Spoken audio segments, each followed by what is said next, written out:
네, 시청자 여러분 안녕하십니까? 뉴스데스크 포항입니다. 경주시립 노인 전문 간호센터에서는 2년 전부터 노인 학대 논란이 잇따랐는데 올해 또다시 재발했습니다. 경주시는 시설 업무를 정지시키고 센터장 등 공무원과 요양보호사 등 4명을 징계 처리할 방침입니다. 김영일 기자의 단독 보도입니다.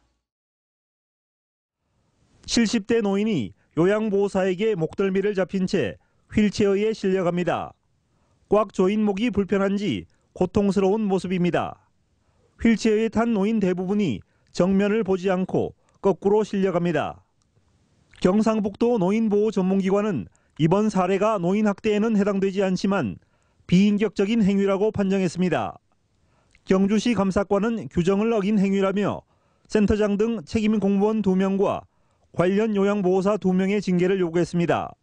지침에 있는 그 요령에 준하지 않고 자기들이 그냥 제 멋대로 어른들을 돌보니까 이렇게 누적되다 보니까 이게 습관화되고. 지난 2013년과 지난해에 이어 노인 학대 논란이 또다시 발생하자 경주시는 노인간호전문센터의 업무도 당분간 정지시키기로 했습니다. 하지만 징계 대상자 가운데 노조 간부가 포함돼 논란이 일고 있습니다. 해당자는 일부 잘못은 인정하지만 노인 학대 행위는 없었다며 경주시가 현재 논란이 되고 있는 임금 체불 문제를 희석하기 위해 이 같은 일을 벌였다고 반발하고 있습니다. 매년 노인 학대 논란이 반복되고 최근 임금 체불 문제까지 겹치면서 경주시립노인간호센터가 제자리를 잡지 못하고 있습니다. MBC 뉴스 김형일입니다. 영덕의 대표 과일이죠. 복숭아가 본격적으로 출하되고 있습니다. 폭염 기세가 대단한 올해 일소 피해를 겪은 사과와는 달리 복숭아는 오히려 병에는 적고 당도는 좋다고 합니다. 김기영 기자가 취재했습니다. 영덕의 젖줄 50촌을 따라 봄철에는 분홍빛 복사꽃으로 무릉도원이, 여름철에는 솜털 아기 피부를 닮은 복숭아로 넉넉한 농촌 풍경이 연출됩니다. 올해 영덕 복숭아의 당도는 12에서 15브릭스, 참외나 멜론에 맞먹습니다.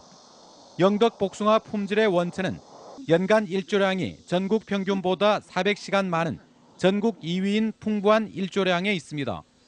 가격은 5kg에 2, 3만 원으로 작년과 변동이 없다 보니 판매하는 데 애로는 전혀 없습니다. 그래서 올해는 특히 영덕 복숭아가 전국적으로 판매하는데 많은 호응을 얻었다고 생각됩니다. 농민들이 가공품을 직접 만들면서부터는 저장성이 약한 복숭아의 홍수 출하 걱정도 들었습니다. 거대 식품회사에 복숭아를 사달라고 매달리지 않아도 됩니다. 옛날에는 가공 공장에서 안 가가면 다 버렸어요. 복숭아를 버렸는데 버리는 거를 너무 아깝다 생각해가지고 제가 이거 생각을 했거든요. 병조림을 하면 버리는 게 없겠다. 11년 전 한칠내 FTA 체결에 따른 폐원 정책으로 170헥타까지 떨어졌던 영덕의 복숭아 재배 면적은 270헥타로 오히려 늘었습니다. 복숭아는 저장성이 취약합니다. 그래서 외국에서 수입이 되지 않습니다. 그러나 소비자들이 생식용 복숭아를 선호하기 때문에 다시 재배 면적이 늘어났습니다. 불볕더위가 영덕 복숭아의 품질과 인지도를 높여 수출길도 모색하게 됐습니다. MBC 뉴스 김기영입니다. 올 추석에는 주요 과일 대부분이 작년이나 평년보다 공급 물량이 많고 품질도 좋을 전망입니다. 농촌경제연구원 농업관측센터는 올해 추석 성수기인 추석 2주 전 사과 출하량은 지난해보다 10% 늘어난 5만 4천 톤, 배는 6만 3천 톤으로 평년보다 11% 많을 것으로 내다봤습니다. 또 복숭아와 감귤, 포도의 다음 달 출하량도 각각 지난해 같은 기간보다 2% 정도 늘어날 것으로 예측했습니다. 포스코 플랜텍의 워크아웃 여파로 지난 6월 경북 동해안 지역의 어음 부도율이 0.27%로 전월의 0.02%에 비해 큰 폭으로 상승했습니다. 한국은행 포항본부에 따르면 6월 중 포항 지역의 어음 부도액은 9억 3천만 원이고 7월에는 20억 원 정도 발생한 것으로 조사됐습니다. 경주 지역은 포스코 플랜텍 협력업체의 어음 부도로 6월 중 9억여 원에 이어 앞으로도 비슷한 규모의 어음 부도가 지속적으로 발생할 것으로 전망됐습니다. 포항시가 두호동 롯데마트 점포 개설 신청을 반려한 것과 관련해 두호동 지역발전협의회는 오늘 기자회견을 갖고 포항시가 소비자 선택권을 무시했다며 대책을 요구했습니다. 두호동 지역발전협의회는 포항시가 9명의 유통업 상생발전협의회의 결정으로 대형마트 개설을 반려한 것은 지역 주민의 의사를 무시한 처사라며 여론조사나 공개 토론을 제안했습니다. 포항시는 지난 3일 열린 유통업 상생발전협의회에서 소비자 선택권과 전통시장 상권 보호 등을 놓고 토론을 거쳐 7대2로 전통시장 상권 보호 쪽으로 결론이 났다며 행정 절차에 따라 점포 개설 등록 신청서를 반려했습니다. 집집마다 집안의 사연을 간직한 오래된 물건이 하나씩은 있으실 텐데요. 국립경주박물관이 이런 특별한 물건들을 소개하는 이색적인 전시회를 마련했습니다. 장미쁨 기자가 보도합니다. 조개 껍데기를 잘라 만든 바둑알과 옥도를 깎아 만든 안경, 1960년대 1,350원을 주고 산 휴대용 라디오와 가루담배까지 이미 사라져 지금은 찾기 어려운 물건들이 박물관 한켠에 자리를 잡았습니다. 경주에서 80평생을 살아온 김진환 할아버지의 애장품입니다. 28살이던 1963년부터 그의 50여 년 삶이 오롯이 담겨 있는 일기도 전시되고 있습니다. 67년도인가 뭐 그때 텔레비 처음 구경했는 그런 것들이 지금도 보면은 옛날에 그래 살았니 어떻게 이렇게 좋아졌나 싶고. 1967년 장날의 풍경을 묘사한 일기 속에는 운동화 한 켤레 108원, 양 한 마리 1,100원 등 당시 시대상이 물씬 배어 있습니다. 국립경주박물관이 마련한 우리 집 보물전은 일반인들이 참여하는 전시회로 누구나 사연 있는 물건을 전시할 수 있습니다. 다른 사람에게는 그저 평범하기만 한 물건이라도 소중한 추억이 담겼다면 무엇이든 보물이 될 수 있다는 겁니다. 보물이라 그러면 보통 뭐 청자라든가 백자 이렇게 화려하고 귀한 물건들을 보물이라고 생각하시는데요. 그렇지 않고요. 본인이 갖고 있는 추억이 깃들여져 있는 그런 물건들을 소개하는 그런 전시가 되었으면 좋겠습니다. 국립경주박물관 신라미술관에서 열리는 이번 전시는 오는 10월까지 계속됩니다. MBC 뉴스 장미쁨입니다.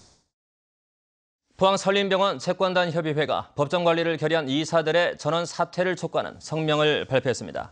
400여 명으로 구성된 채권단협의회는 법정관리를 결의한 이사회는 원천 무효라며 관련자들은 시민들에게 사죄하고 병원을 떠날 것을 요구했습니다. 설림병원 이사회는 지난달 31일 9명의 이사 가운데 7명이 참석해 현실적으로 병원을 살리는 길은 법정관리라며 이를 의결했습니다. 포항시는 오늘 용흥동 탑산에서 전몰 학도의용군 추념 행사를 갖고 호국 영령의 뜻을 기렸습니다. 오늘 행사는 기관 단체장과 유족, 학생 등이 참석한 가운데 호국 영령에 대한 묵념과 조총, 헌화, 그리고 이우군 학도병의 편지 낭독 순으로 진행됐습니다. 전몰 학도 충혼탑은 포항여고 전투와 낙동강 전투에서 산화한 1394위의 영령을 기리기 위해 1957년 건립됐습니다. 경상북도는 광복 70주년을 앞두고 오늘 도내 한 명뿐인 88살 생존 일본군 위안부 할머니를 방문해 인삼을 전달하고 위로했습니다. 경상북도는 여성가족부에서 지원하는 생활안정 지원금과는 별도로 매월 25만 원을 추가로 지원하고 보건소는 수시로 건강 상황을 점검하고 있습니다. 현재 정부에 등록된 위안부 피해자 238명 가운데 생존자는 47명이고 도내에는 1명만이 생존해 있습니다. 오는 21일 열리는 실크로드 경주 2015 행사의 자원봉사자 발대식이 오늘 경주 엑스포 문화센터에서 열렸습니다. 오늘 발대식에는 경주 세계문화엑스포 관계자와 자원봉사자 500여 명이 모여 실크로드 경주 홍보 영상을 관람하고 선덕광장과 처용의 집, 경주타워 등 엑스포 공원 일대를 돌며 현장 답사했습니다. 자원봉사자들은 행사 기간 동안 외국인 안내와 통역, 행사 보조 등의 일을 하게 됩니다. 경상북도는 오늘 월포 해수욕장 물놀이 사고 구조 9급 경진대회에서 우수한 성적을 거둔 팀을 시상하고 구조활동 시범 행사를 가졌습니다. 민간 전문 구조대원 발굴을 위해 올해 처음 열린 경진대회에는 도내에서 9개 팀 30명이 참가해 예선과 본선을 치른 뒤 5개 팀이 우수팀으로 선정됐습니다. 5개 팀은 이안유에 휩쓸린 조난자에 대한 구조 상황을 시연했으며 순환 현장에서 구조, 구급 활동을 하게 됩니다. 오늘 경북 동해안 지역은 흐린 하늘 보이면서 폭염이 다소 진정세에 들어갔습니다. 말복인 내일은 비 소식과 함께 무더위가 한풀 꺾이겠습니다. 자세한 날씨 양태빈 기상캐스터가 전합니다. 네, 무더위가 한풀 꺾였습니다. 오늘 경북 동해안 지역은 종일 흐렸는데요. 포항의 낮 기온은 30.9도, 울진은 28.2도에 머물면서 비교적 숨통이 트이는 하루였습니다. 내일은 여름의 막바지 더위가 기승을 부린다는 말복입니다. 하지만 이 말복이라는 말이 무색하게 더위는 주춤하겠는데요. 비가 내리면서 낮 기온이 전체적으로 26도에서 머물겠습니다. 더위는 주춤하겠지만 보양식으로 건강을 챙기시는 것도 좋겠습니다. 내리는 비의 양을 살펴보겠습니다. 내일 울진과 영덕에는 1에서 4mm가량의 비가 내리겠고요. 포항과 경주는 1에서 20mm가량의 비가 내리겠습니다. 외출하실 때 우산 꼭 챙기셔야겠습니다. 자세한 내일 날씨 알아보겠습니다. 내일 경북 동해안 지역은 저기압의 영향으로 비 소식이 있겠습니다.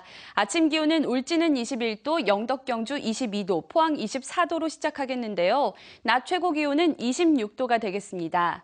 울릉도와 독도도 마찬가지로 비 소식이 있겠습니다. 아침 기온은 울릉도 23도, 독도 24도로 예상되는데요. 낮 최고 기온은 27도가 되겠습니다.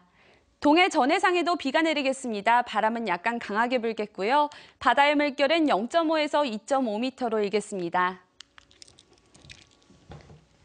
말복인 내일은 낮 기온이 조금 내려갔다가 목요일부터 다시 평년 기온 돌아오겠습니다. 날씨였습니다. 포스코와 KB금융그룹은 오늘 서울 포스코센터에서 금융협력을 위한 포괄적 업무 협약을 체결했습니다. 이에 따라 두 회사는 금융과 비금융 분야에서 지원을 확대하고 전략 사업에 대한 정보를 교환해 나가기로 했습니다. 특히 포스코는 KB금융그룹으로부터 금융 자문과 지원을 받고 유망 사업에 대한 투자 참여도 기대할 수 있게 됐습니다.